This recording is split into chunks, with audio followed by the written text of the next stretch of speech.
शांताकारं भुजंगशयनं पद्मनाभं सुरेशं विश्वाधारं गगनसदृशं मेघवर्णं शुभांगं लक्ष्मीकान्तं कमलनयनं योगिभिध्यानगम्यं वंदे विष्णु भवभयहरं सर्वलोकैकनाथं। मंगलम भगवान विष्णु मंगलम गरुड़ध्वज मंगलम पुंडरीकाक्ष मंगलाय तनोहरि। ओम नमो भगवते वासुदेवाय। आज का दिन आप सभी के लिए मंगलमय हो। आइए सुनते हैं फागुन मास कथा का 20वां अध्याय। महाराज पृथु जी ने सनकादि मुनीश्वरों से कहा, मंगल मूर्ति मुनीश्वरों, आपके दर्शन तो योगियों को भी दुर्लभ है। मुझसे ऐसा क्या पुण्य बना है जिससे स्वतः आपका दर्शन प्राप्त हुआ, जिस पर ब्राह्मण अथवा अनुचरों के सहित श्री शंकर या विष्णु भगवान प्रसन्न हो। उनके लिए इहलोक और परलोक में कौन सी वस्तु दुर्लभ है।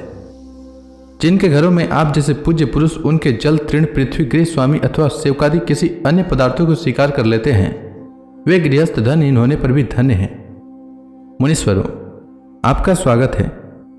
आप लोग तो बाल्यावस्था से ही मुमुक्षुओं के मार्ग का अनुसरण करते हुए एकाग्र चित्त से ब्रह्मचार्य आदि महान व्रतों का बड़ी श्रद्धापूर्वक आचरण कर रहे हैं। स्वामियों, हम लोग अपने कर्मों के वशीभूत होकर विपत्तियों के क्षेत्र रूप इस संसार में पड़े हुए केवल इंद्रिय संबंधी भोगों को ही परम पुरुषार्थ मान रहे हैं। सो क्या हमारे निस्तार का भी कोई उपाय है।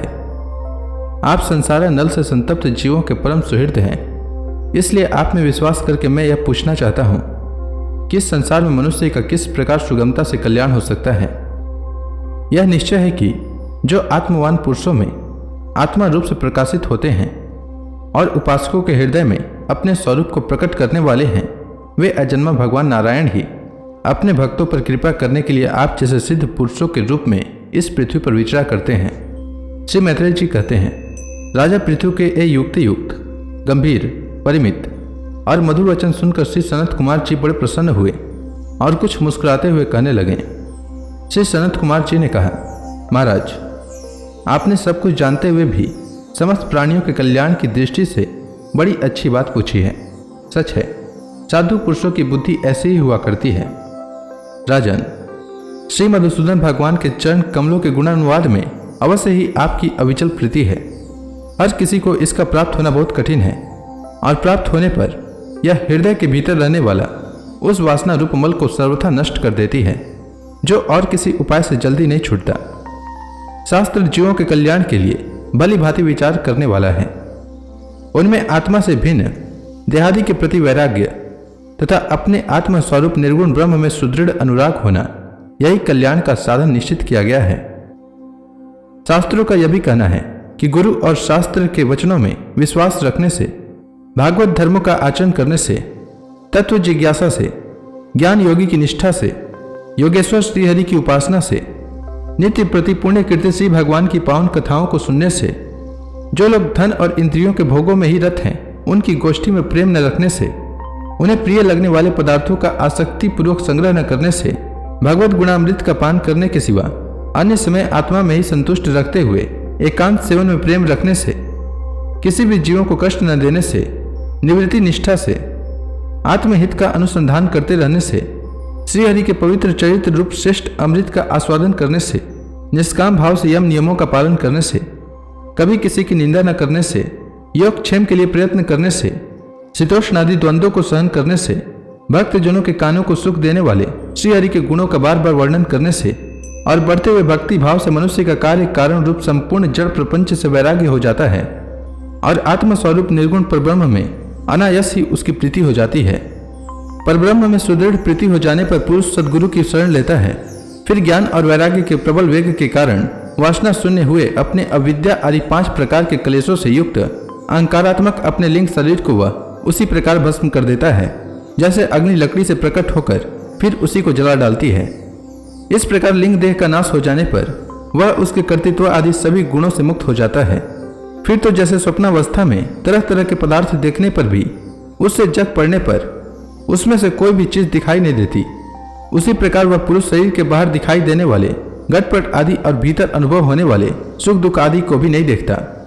जब तक अंतःकरण रूप उपाधि रहती है तभी तक पुरुषों को जीवात्मा, इंद्रियों के विषय और इन दोनों का संबंध करने वाले अहंकार का अनुभव होता है।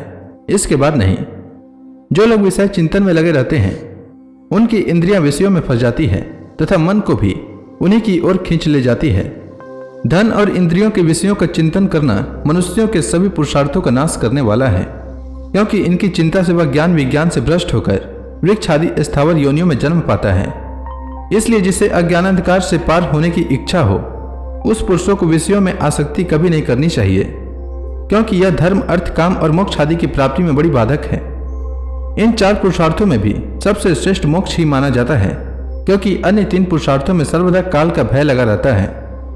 राजन, जो भगवान देह, इंद्रिय, प्राण, बुद्धि और अहंकार से आवृत सभी स्थावर जगन प्राणियों के हृदयों में जीव के नियामक अंतर्यामी आत्मा रूप से सर्वत्र साक्षात प्रकाशित हो रहे हैं, उन्हें तुम वह मैं ही हूं ऐसा जानो।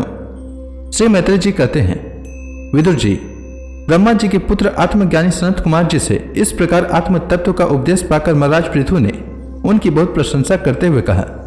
राजा पृथु ने कहा, भगवान, दीनदयाल श्रीहरि ने मुझ पर पहले कृपा की थी, उसी को पूर्ण करने के लिए आप लोग पधारे हैं। आप लोग बड़े ही दयालु हैं। जिस कार्य के लिए आप लोग पधारे थे उसे आप लोगों ने अच्छी तरह संपन्न कर दिया। अब इसके बदले में मैं आप लोगों को क्या दूं? आप लोग वेद के पारगामी हैं। आपने अध्यात्म तत्व का विचार करके हमें निश्चित रूप से समझा दिया है कि भगवान के प्रति इस प्रकार की अभेद भक्ति ही उनकी उपलब्धि का प्रधान साधन है। आप लोग परम कृपालु हैं, अतः अपने इस दिनोधार रूप कर्म से ही सर्वदा संतुष्ट रहें। आपके इस उपकार का बदला कोई क्या दे सकता है?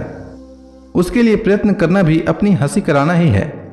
श्री मैत्रेय जी कहते हैं, विदुर जी, फिर आदिराज पृथु ने आत्मज्ञानियों में श्रेष्ठ सनकादि की पूजा की और वे उनके शील की प्रशंसा करते हुए सब लोगों के सामने ही आकाश मार्ग से चले गए। महात्माओं में अग्रगण्य महाराज पृथु उनसे आत्मोपदेश पाकर चित्त की एकाग्रता से आत्मा में ही स्थित रहने के कारण अपने को कृत्य सा अनुभव करने लगे। तो इसी के साथ यह अध्याय समाप्त हुआ।